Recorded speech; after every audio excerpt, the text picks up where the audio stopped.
In this video, I'm looking at the xDuoo MT604 tube headphone amplifier. Let's get it.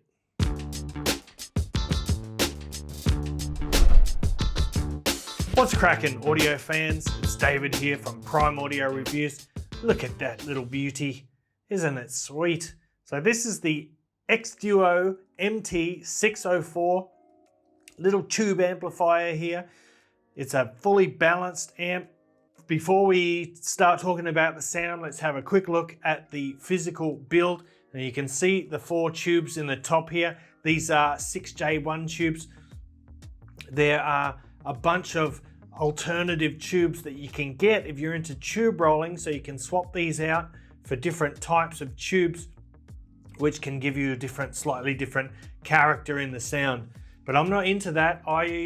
Tube rolling is a rabbit hole that I've chosen not to go down at this stage, maybe in the future, but for now, these are just the stock tubes, so this review will be based on the use with those included stock tubes. So let's have a look at the physical build here.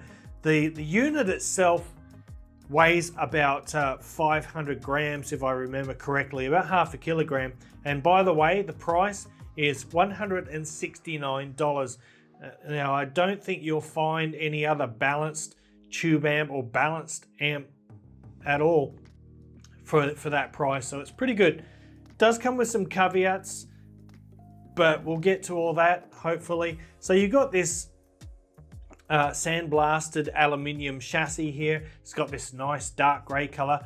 The build quality feels really good. It's got perforated panel in the top and on the sides here for heat management, let some of that hot air out. On the back panel here, you've got your 12-volt power input, power switch, and the 2 XLR inputs. Now keep in mind that you do need a balanced source to use this device. So I've been using my Gusted A18 DAC, using the XLR outputs from that. You can also do RCA to the XLR if that's what you've got in your setup. On the front panel, you got these 2 volume pots. So the left and right channels are controlled, the volume is controlled independently. Now, some people might find that a bit of an inconvenience. You have to adjust both. I think it's really cool.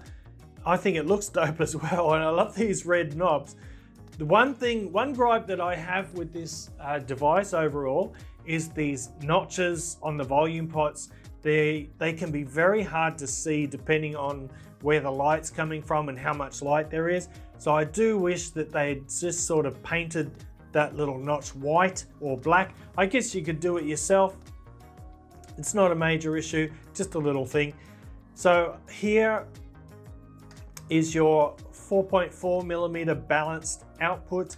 You've also got an XLR 4-pin balanced output, and you've got a Pentacon 4.4mm balanced input. So there's 2 ways you can import a signal to the device.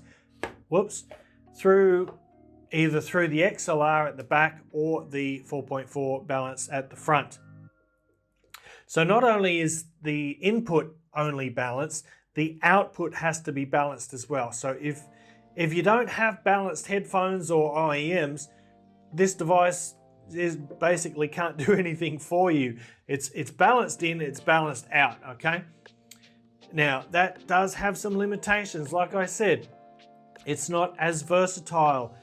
You can't use your single-ended headphones with this device, so keep that in mind. But it's not all bad. The upside of that is that keeping it simple, the functionality simple like that, balanced in, balanced out, it keeps the price low, which is part of the reason you've got 2 separate volume pots as well. It keeps the price down, so 169 bucks, that is a pretty good deal for this kind of setup. That about covers the externals. Let's talk about the internals now. And inside here, you've got Rubicon capacitors from Japan. Well, most of them. I think there are some others in there as well, but the majority are Japanese Rubicon. The output power of this thing is like 2000 milliwatts or 2 watts. So it's got some pretty good, decent power output. It will drive just about any headphone comfortably. There are some beastly headphones that are really, really hard to drive that it might struggle with. But for all my stuff, for most headphones out there, this will be heaps powerful enough for that. So on the desk here, I've got my Acoustic Research ARH1 headphones. This is not the stock cable. This is the cable from the The Audio Phantom, which just happens to have balanced 4.4mm connector or termination there, and it's also a dope cable. It's a really nice cable. I do have an XLR one, but it's a bit stiff, and this one's just a little bit more comfortable for me to use. But during testing, this was one of my favorite setups. This sounds dope, so dope. So I guess I should move on to how the amp actually sounds and sort of try and describe to you how it sounds. Now the tubes on this amp work as a preamp. So the signal goes in, it goes through the tubes, and they give it a little bit of coloration, a little bit of sweetness, a little bit of more musical character. And then there's a buffer. The output buffer is a solid state transistor stage. So you kind of get the best of both worlds. You get the sweetness and a bit of warmth from the tubes, and then you get the dynamics, the speed and the power from the solid state stage in the output. So how does that affect the sound? Well, it doesn't drastically affect the sound. As I kind of hinted at earlier, if you swap out the stock tubes with different alternatives, you can get a slightly different sound character.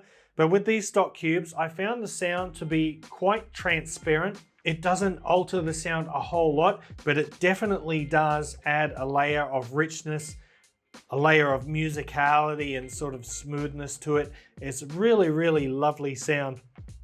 So you get a little bit more body in the mid-range. The bass extension is super good.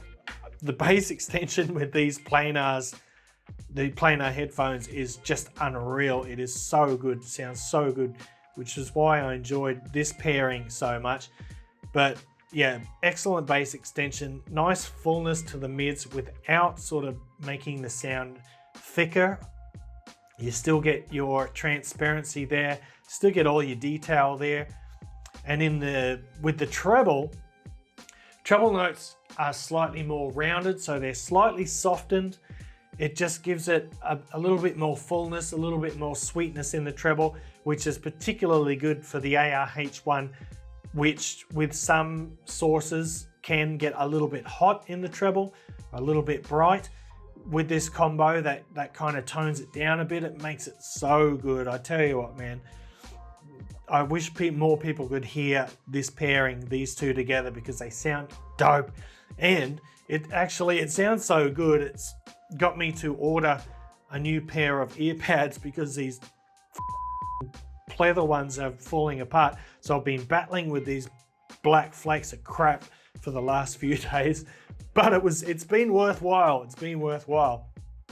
Look, I don't think there's a whole lot more to say at this stage. You know, it's the xDuoo MT604. It's a beautiful looking little device. It's just so cute. It's really nicely built, man. This thing is solid. It doesn't have any tube ringing like some smaller devices do. When you bump it or move it, you don't get a ringing in the tubes. It does get a little bit warm during use, but it doesn't get particularly hot. Like, I can rest my hand on that easily at the moment. It just feels slightly warm to the touch. The volume pots feel nice. I do wish they'd improve that notch, the visibility of that notch a little bit. But apart from that, I've got no complaints. 169 bucks, really sweet sound, lots of power output, fantastic. Keep in mind, balanced in, balanced out only, but definitely this is a really good little amplifier and I highly recommend it. So that about wraps it up for this video, guys. If you liked it, give it a thumbs up, Parfam audiophile style. If you're new to the channel, want to see more reviews like this, go ahead and hit that subscribe button. And until next time, I'll see you later.